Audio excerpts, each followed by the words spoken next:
श्रद्धा से नमन करें हम, तेरा अनुसरण करें हम, पल पल में स्मरण करें हम, महावीर स्वामी। श्रद्धा से नमन करें हम, तेरा अनुसरण करें हम, पल पल में स्मरण करें हम, महावीर स्वामी। आराध्य देव के चरणों में नमन, आचार्य चरणों में नमन। अत्र ऑनलाइन कार्यक्रम से सामने ही मेरे विराजित परम पूज्य, परम आदरणीय, मेरे परम आत्मीय आध्यात्मिक मित्र गणिवर्य नयपदम सागर जी महाराज को बहुत बहुत वंदन के साथ शुभ परीक्षा कि आप पर्युषण पर्व की और इस चातुर्मास काल की अखंड आराधना में सुखशाता पूर्वक मुंबई में विराजमान है। अभी आपके ओजस्वी विचारों को हमने सुना और जैसा जैन सीए फेडरेशन ने कार्यक्रम के पोस्टर में जो विषय रखा कि आत्मशुद्धि आत्मविशुद्धि का ये आध्यात्मिक महान पर्व, बंधुओं और बहनों, हमारे इस विश्व के अंदर अनेक प्रकार के पर्व मनाए जाते हैं। हमने पिछले दिनों ही राष्ट्रीय पर्व 15 अगस्त को मनाया घर घर तिरंगे के आह्वान के साथ। हमने पिछले दिनों ही रक्षाबंधन का सांस्कृतिक पर्व भी मनाया, किंतु सभी पर्वों के अंदर पर्वाधिराज महान पर्व पर्युषण और 10 लक्षण पर्व का जो कल से शुभारंभ हो रहा है, ये एक महान आध्यात्मिक पर्व है। ये पूरे विश्व के अंदर एकमात्र एक ऐसा अनूठा पर्व है जो हमें आत्मावलोकन की प्रेरणा देता है, आत्मशुद्धि की प्रेरणा देता है, आत्म प्रतिलेखन की प्रेरणा देता है। और भगवान महावीर ने जैसा कहा, सोई उज्जूय भूयष्टे धम्मो शुद्धस्य चिट्ठई। धर्म कहाँ ठहरता है? जो ऋजु है, जो सरल है, जो पवित्र है और जो निर्मल है। उनका महान सांप्रदायिक दृष्टिकोण हमें प्राप्त हुआ है और इसीलिए उन्होंने कभी न श्वेतांबर की बात कही न दिगंबर की कही। महावीर तो कहते हैं कषाय मुक्ति किल मुक्ति रेव है। मुक्ति का अधिकारी कौन है? जो कसाय से मुक्त है, जो क्रोध से, जो मान से, जो माया से, जो लोभ से, जो राग देश से, जो मोह मूर्छा से मुक्त है, वही मुक्ति का अधिकारी है। कषाय मुक्ति किल मुक्ति रेव है। इतना है सांप्रदायिक और विशाल दृष्टिकोण। उन्होंने 15 प्रकार के सिद्धत्व का वर्णन किया। तीर्थ सिद्ध, अतीर्थ सिद्ध, अन्य तीर्थ सिद्ध, स्वलिंग सिद्ध, गृहलिंग सिद्ध। गुरुदेव ने पदम सागर जी महाराज के सामने मुझे ये प्रस्तुत करते हुए गौरव की अनुभूति होती है। महावीर के अनुसार सिद्धत्व का संबंध न श्वेतांबर से है न दिगंबर से है, न देश से है न वेद से है। महावीर की वाणी के अनुसार इस्लामाबाद में जन्म लेने वाला भी मुक्त हो सकता है, बशर्ते उसकी भावधारा पवित्र हो, भावधारा निर्मल हो, भावधारा विशुद्ध हो। और महावीर की वाणी के अनुसार तो चाहे लोकेश मुनि जी महाराज क्यों न है, पात्र ले ले, रजोरण ले ले, समेत शिखर पर जन्म ले ले, पालीतना में ले ले, गिरनार में ले ले, अगर कसाय मुक्ति नहीं है, राग द्वेष मुक्ति नहीं है, तो वो मुक्ति के अधिकारी नहीं हो सकते। इतना है सांप्रदायिक दृष्टिकोण सारे विश्व को जोड़ने की क्षमता रखता है। भगवान महावीर जितने बड़े आध्यात्मिक पुरुष थे, उतने ही बड़े वो वैज्ञानिक महापुरुष भी थे। उन्होंने 2600 वर्ष पूर्व कहा था, हम जो कुछ बोलते हैं सारे ब्रह्मांड में फैलता है। हालांकि उस जमाने में उसे एक बड़ी गप के रूप में लिया गया कि देखो ये जैनी कहते हैं कि हम इस रूप में बोल रहे हैं और वो सारे ब्रह्मांड में फैलता है। आज बंधुओं और बहनों, ये सियाटल और भारत जो जुड़ा है, जो अमेरिका और भारत एक साथ ऑनलाइन का जो संबोधन का अवसर, महावीर ने तो केवल कहा था सुनाई देता है, या सुनाई भी दे रहा है या दिखाई भी दे रहा है। मैं गुरुदेव का मुख मुद्रा को देख रहा हूं, प्रसन्न मुद्रा को। गुरुदेव मुझे देख रहे हैं और मैं समझता हूं इससे बड़ा और क्या प्रमाण होगा। वो कितने महान वैज्ञानिक पुरुष थे जिन्होंने 2600 वर्ष पूर्व इस सिद्धांत को प्रतिपादित किया था। महावीर ने कहा वनस्पति में जीव है। कालांतर में वैज्ञानिक जगदीश चंद्र हुए और अब तो खोजें और आगे बढ़ गई है कि आप पानी का लोटा लेके जाओ वृक्ष को पिलाने, वृक्ष प्रफुल्लित होता है। वैज्ञानिकों ने ग्राफ पर उसे उतारा। आप कुल्हाड़ी लेके जाओ कि इसको काटूंगा, पौधा ऐसे काटता है जैसे मलेरिया बुखार में, कोविड के बुखार में व्यक्ति थर थर कांपता है। बंधुओं और बहनों, हम कितने भाग्यशाली और सौभाग्यशाली हैं कि उस महान आध्यात्मिक और महान वैज्ञानिक महापुरुष के द्वारा प्रदत्त उस जैन दर्शन में हमें जन्म लेने का अवसर मिला। आगम ग्रंथ में एक शब्द आता है अफूष्माण गति, गुरुदेव जानते हैं, जिसकी व्याख्या की गई वह तत्व यहाँ है और वहां है, बीच में अस्तित्व नहीं है। ये अध्यक्ष प्रणाली क्या है। हमारी बहन दीप्ति जी ने एक कागज वहां से डाला और यहाँ पर वैसा का वैसा फैक्स जो है कार्यक्रम का निकल करके आ जाता है। भगवान महावीर ने 2600 वर्ष पूर्व ये सारी बातें, आज अगर मैं दुनिया की कहूं, सबसे बड़ी प्रॉब्लम है ग्लोबल वार्मिंग की, क्लाइमेट चेंज की, जलवायु परिवर्तन की। मैं जिस राजधानी दिल्ली से आया हूं, प्रचंड गर्मी है, कुछ दिनों के बाद गर्मी शांत हो जाएगी, इतना प्रदूषण हो जाता है। और मैं यहाँ पर जहां पर सियाटल में हूं, मॉर्निंग में जब वॉक के लिए गया तो क्या ऑक्सीजन लेवल है, क्या पर्यावरण की विशुद्धि है। महावीर ने 2600 वर्ष पूर्व सट जीव निकाय का सिद्धांत दिया था। उन्होंने पृथ्वी, पानी, अग्नि, वायु, वनस्पति और तरस का वो सिद्धांत दिया। मैं समझता हूं आज ग्लोबल वार्मिंग की समस्या का समाधान अगर कहीं पर मौलिक समाधान मिलता है वो तीर्थंकर महावीर के दर्शन में मिलता है। तो बंधुओं, आइए, पर्युषण पर्व, ये कोई पर्व 8 दिन का नहीं, 18 दिन का भी नहीं, एक संवत्सरी वाले दिन का भी नहीं, बल्कि मैं तो ये कहना चाहूंगा कि ये पर्व अपने आप के अंदर आने वाले 365 दिन तक हम अपनी आत्मा को इस तरह से भावित कर दें, इन दिनों के अंदर इस तरह से उसे प्रशिक्षित कर लें कि आने वाले प्रतिदिन हमारे जीवन शैली का वह हिस्सा बन जाए। और ऐसा अगर होता है, जैसा विषय रखा आत्म विशुद्धि की अगर मैं बात करूं, आगम ग्रंथ कहते हैं तपसा कर्म विच्छेदात्म निर्मल्यम निर्जरा। भगवान महावीर ने विशुद्धि के अनेक प्रकार बताए। हमारे जैन श्रद्धालु भाई बहन पर्युषण पर्व के दौरान महान तपस्याएं करते हैं। कोई अठम करता है, कोई अठाई करता है, कोई मासक क्षमण की तपस्या भी करता है। किंतु जो तपस्या नहीं कर सकते उन्हें भी निराश होने की जरूरत नहीं है। तीर्थंकर महावीर ने 12 प्रकार के तपस्या का विधान किया है और उस तपस्या की परिभाषा है तपसा कर्म विच्छेदात्म निर्मल्यम निर्जरा। निर्जरा क्या है? वह क्रिया जिसके द्वारा हमारी आत्मा उज्जवल बनती है, आत्मा पवित्र बनती है, आत्मा निर्मल बनती है। जैसे सोना तप करके निर्खाद बनता है, इंसान तप करके भगवान बनता है। किंतु मैं ये भी कहना चाहूंगा केवल निरार रहना ही तपस्या नहीं है, तपस्या के अनेक प्रकार हैं। स्वाध्याय भी एक तप है, ज्ञान भी एक तप है, जप भी एक तप है, मौन भी एक तप है। बल्कि महान आचार्यों ने तो यहां तक कहा कि स्वाध्याय के समान न कोई तप हुआ है, न कोई तप है, न कोई तप होगा। इतना श्रेष्ठ महान तप स्वाध्याय को माना है। मैं जितने चार्टर्ड अकाउंट से जुड़े हुए हैं, सभी पढ़े लिखे लोग हैं, उच्च शिक्षा प्राप्त है। मैं उनसे कहना चाहूंगा कि अगर आप निराहार नहीं रह सकते, लंबी तपस्या नहीं कर सकते, किंतु आज के दिन अगर ऐसा एक संकल्प मन में संजोए कि मैं रात को सोने से पहले आधा घंटा, 20 मिनट, 15 मिनट मैं धार्मिक ग्रंथ का स्वाध्याय अवश्य करूंगा। इससे क्या होगा? एक तो साल भर के अंदर कुछ पुस्तकों का खजाना आपके पास होगा, दूसरे के अंदर आपकी विचारों की शक्ति, पॉजिटिव थिंकिंग, सकारात्मक सोच उत्पन्न होगी और जीवन के अंदर स्वाध्याय प्रकाश स्तंभ की तरह काम करता है, हमारे जीवन को आलोकित करता है, करणीय अकरणीय का भेद कराता है, विवेक की शक्ति देता है। और तीर्थंकर महावीर तो कहते हैं विवेके धर्ममाई है। धर्म क्या है?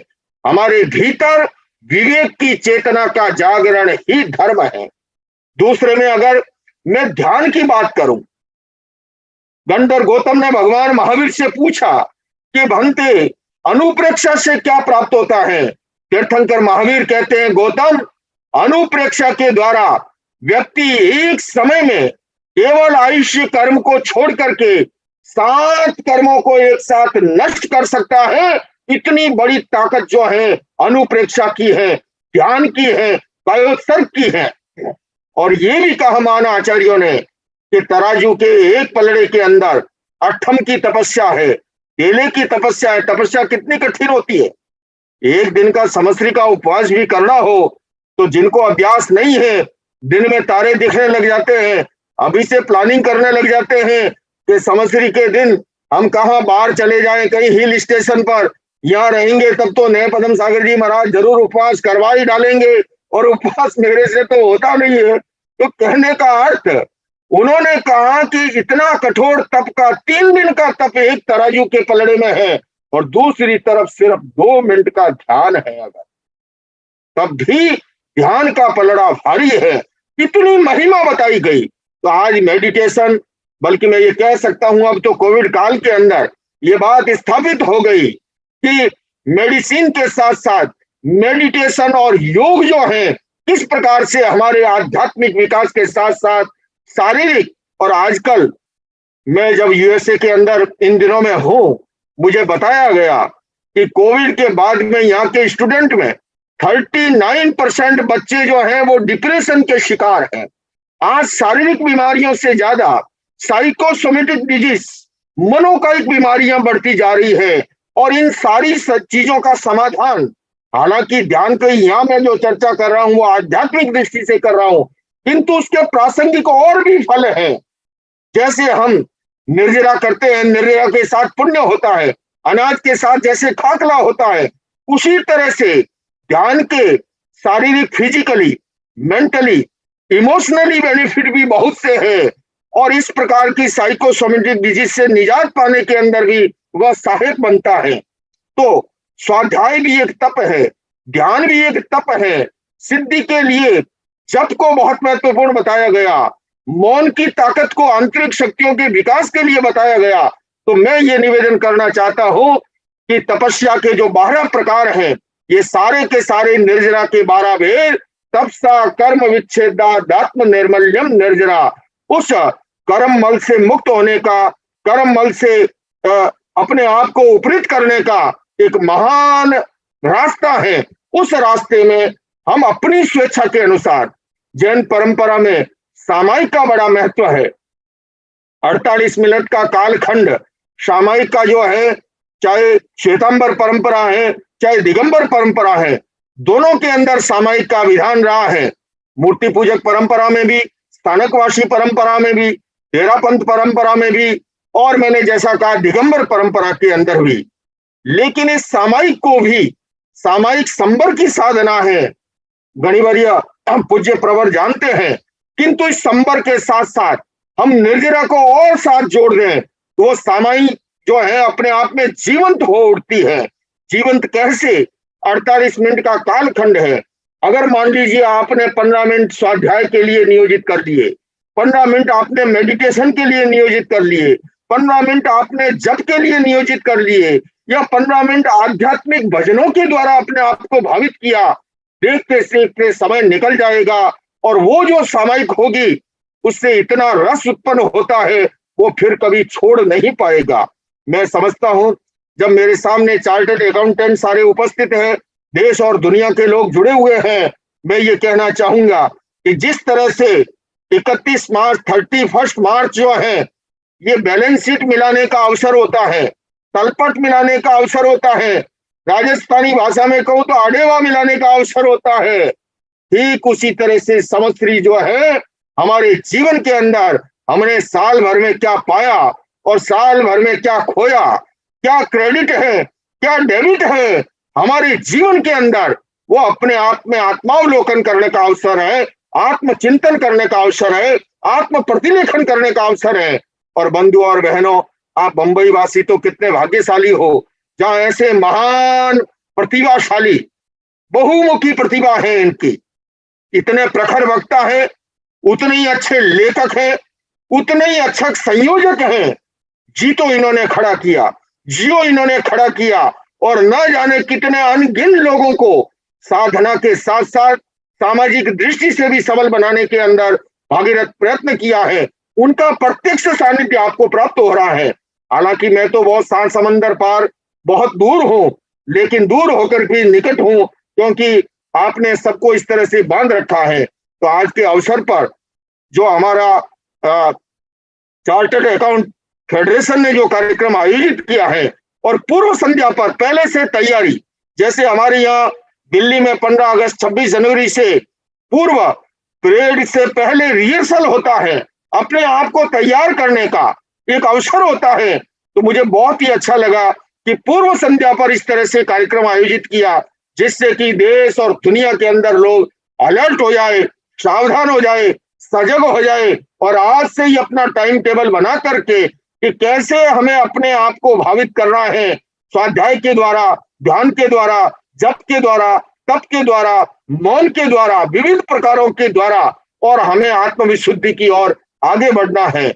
मैं अधिक लंबा समय नहीं लूंगा, किंतु इतना अवश्य निवेदन करूंगा, बंधुओं और बहनों, हमारा महान जैन दर्शन, लेकिन उसके बावजूद मन की पीड़ा भी गुरुवर के सामने प्रस्तुत करूंगा।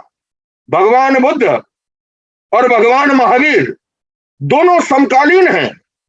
बौद्ध धर्म लगभग पूरी दुनिया में फैल गया। हमारे जितने चार्टर्ड अकाउंट भाई हैं छुट्टी के दिनों में जाते हैं घूमने के लिए, कोई चाइना जाता है, कोई जापान जाता है, कोई कोरिया जाता है, कोई लंका जाता है, कोई थाईलैंड जाता है, और वो देखते हैं कि बुद्धिज्म कितना फैल चुका है। जैनिज्म महान साइंटिफिक दर्शन है भगवान महावीर का, मोस्ट रिलेवेंट है। और कोविड काल के बाद में तो पहले जब मैं यहाँ आता था, लोग मुझे पूछा करते थे ये क्या लगा रखा है। अब बिना लगाया जाए तो पुलिस वाला पूछता है ये क्यों नहीं लगा रखा है, चालान काटूंगा। लोगों को समझ में आ गया, जो हम नहीं समझा पाए वो कोविड के थपेड़े ने समझा दिया। और आज मैं आपको बताऊं, यहाँ पर अमेरिका जैसे शहर के अंदर युवाओं के अंदर बड़ी प्रतिस्पर्धा है। 14 घंटे का एक उपवास शुरू हुआ है। आजकल डॉक्टर कहते हैं, मेडिकल साइंस कहता है, मोटापा घटाना है, पेट की चर्बी कम करनी है, 14 घंटे का उपवास ब्रेक देना सीखो।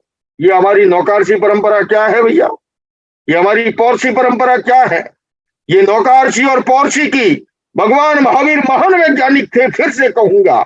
उन्होंने रात्रि भोजन के निषेध का कहा। आज डॉक्टर कहते हैं सोने से 3 घंटे पहले भोजन कर लेना चाहिए, मेडिकल साइंस कहता है ना। कोविड काल में भारत में अगर मृत्यु दर कम रहा है तो उसका एक बड़ा कारण हमारी भारत की रसोई परंपरा, हमारी जैन जीवन शैली, और जैन जीवन शैली के अंदर उबला हुए पानी से लेकर के, शाकाहार से लेकर के, रात्रि भोजन के निषेध से लेकर के, आइनबिल का तप से लेकर के, उपवास जैसा तप जो है, और मैं ये कह सकता हूं अनेक शारीरिक, मानसिक और भावात्मक बीमारियों का समाधान का एक महान अस्त्र है, वो है उपवास जैसा। तो मैं इस अवसर पर आप सबसे ये कहना चाहूंगा कि आप केवल 1 दिन या 7 दिन 8 दिन इसको बना करके या 18 दिन मना करके विराम न लें। आज से बल्कि हमारी यात्रा शुरू हो, और आने वाले पर्युषण तक हम एक तालिका बनाएं, एक अपना टाइम टेबल बनाएं, एक अपनी दिनचर्या बनाएं। और चार्टर्ड अकाउंटेंट को अधिक कहने की जरूरत नहीं है, वो तो हिसाब किताब वाले मामला ऐसे ही उसके अंदर निपुण होते हैं, निष्णात होते हैं, पारंगत होते हैं। वे तो औरों को बचाते हैं, टैक्स से रास्ता बताते हैं। तो भला ये मोक्ष का रास्ता जो है बताने के लिए हमारे पूज्य प्रवर उपस्थित है। मैं इतना ही निवेदन करूंगा, आने वाले 12 महीनों के लिए जितना भी समय आप दे सकें, 48 मिनट का 1 घड़ी, आधी घड़ी और आधी मेह पुनाद, तुलसी संगत साधु की कटे कोटि अपराध कहा गया। 1 घड़ी, आधी से भी आधी घड़ी, अगर आप 20 मिनट का समय, आधे घंटे का समय, 48 मिनट का समय अपने आप को अपनी रुचि के अनुरूप नियोजित कीजिए। स्वाध्याय में, ध्यान में, जप में, तप में, मौन में, निश्चित रूप से आत्मा की विशुद्धि होगी, उज्ज्वलता होगी, निर्मलता होगी, और हमारे कदम मुक्ति मार्ग के और अधिक नजदीक होंगे। इन्हीं शब्दों के साथ मैं कुछ समय प्रश्न उत्तर के लिए छोड़ना चाहूंगा, क्योंकि जब गुरुदेव स्वयं अभी भी उपस्थित है और मैं समझता हूँ ये भी एक तरह से प्रोत्साहन का तरीका होता है। वो चाहते तो अपना उद्बोधन देकर के अपने और कार्यों की व्यस्तता है, वो बहुत ही व्यस्तता है जब कल पर्यवेक्षण शुरू हो रहे हो, लेकिन वे उपस्थित हैं सामने। तो मैं इस अवसर पर चाहूंगा कि हमारे श्रोतागण देश और दुनिया से जुड़े हुए हैं, उनके कोई भी प्रश्न हो, कोई भी जिज्ञासा हो, चाहे मेरे से संबंधित व्यक्तिगत जीवन से संबंधित क्यों ना है, आप बिल्कुल संकोच मत कीजिए, निसंकोच भर से अपनी जिज्ञासा को प्रस्तुत कीजिए और यथासंभव मैं कोशिश करूंगा आपके प्रश्न का समाधान देने का। गुरुदेव करेंगे और जहां कहीं भी मौका मुझे मिलेगा मैं करूंगा। आने वाले दिनों में बंधुओं और बहनों, अब वो समय आ गया है। मैं पर्युषण पर्व के लिए सियाटल आया हूँ गुरुदेव, यहाँ पर 31 तारीख तक। उसके बाद मेरे 10 लक्षण पर्व वैंकूवर में है, कनाडा के अंदर है, और सियाटल और वैंकूवर दोनों ही बहुत पास पास है। बल्कि मैं तो आपसे निवेदन करूंगा कि आप ऐसी क्रांति कीजिए, यहाँ के लोग बहुत लालायित है आपको प्रत्यक्ष सुनने के लिए, देखने के लिए और आपसे मार्गदर्शन प्राप्त करने के लिए। और यहाँ से मैं लौट करके 12 तारीख को पहुंचूंगा इंडिया, सितंबर। किंतु गुरुदेव आपसे निवेदन करना चाहता हूँ, अगले ही दिन मुझे 13 तारीख को कजाकिस्तान के लिए प्रस्थान करना है। इस बार जैन धर्म की महान प्रभावना का एक विशिष्ट अवसर है। वहां की गवर्नमेंट ने, कजाकिस्तान की सरकार ने एक विराट इंटरफेथ कॉन्फ्रेंस आयोजित की है और उसमें पोप फ्रांसिस भी आ रहे हैं। ईसाई समुदाय के सबसे बड़े धर्मगुरु पोप आ रहे हैं वहां पर, मक्का के हेड आ रहे हैं, 60 देशों के 100 धर्म है, धार्मिक गुरु आ रहे हैं, हेड ऑफ द रिलीजन। तो जैनिज्म की ओर से मुझे इनवाइट किया है। तो मैं आप सबका दूत बनकर के भगवान महावीर का उस वाणी को लेकर के, क्योंकि जब यूक्रेन और रशिया का युद्ध चल रहा है, उस युद्ध के बीच में पोप ने स्वयं ने उसमें रुचि ली और 60 देशों के 100 धर्माचार्यों को वहां आमंत्रित किया है। तो जैनिज्म का रूप में मुझे वहां पर प्रतिनिधित्व करने का अवसर मिलेगा। तो मैं चाहूंगा उसके लिए भी आप मार्गदर्शन करें और आने वाले समय में आप और हम सभी मिलकर के, जितने चार्टर्ड अकाउंटेंट है, मैं उनसे कहता हूं, आओ मिलकर बैठे आपस में बात करें, आओ मिलकर बैठे आपस में बात करें, 4 कदम ही सही चलने का साथ करें। यूं तो दूरी से दूरी बढ़ती जाएगी, कभी तो हम खुद से खुद की मुलाकात करें। आपके पधारने से पूर्व भाई अमृत जी पोरवाल ने अपने विचार रखे, शांति लाल कोचर जी ने अपने विचार रखे, प्रदीप कापड़िया जी ने रखे और हमारी बहन दीप्ति सीए, उन्होंने तो वो तो लगी हुई है कई दिनों से इस कार्यक्रम को सफल बनाने में। और विजय गोलछा जी ने नागपुर से फोन करके मुझे कहा कि इससे जुड़ना है, किशोर खाबिया जी ने कहा, अनेक लोगों ने कहा, भरत जी ने कहा। मैं आप सबके प्रति बहुत बहुत शुभकामनाएं व्यक्त करता हूं और प्रश्न उत्तर के लिए आप सबको सादर आमंत्रित करता हूं। ओम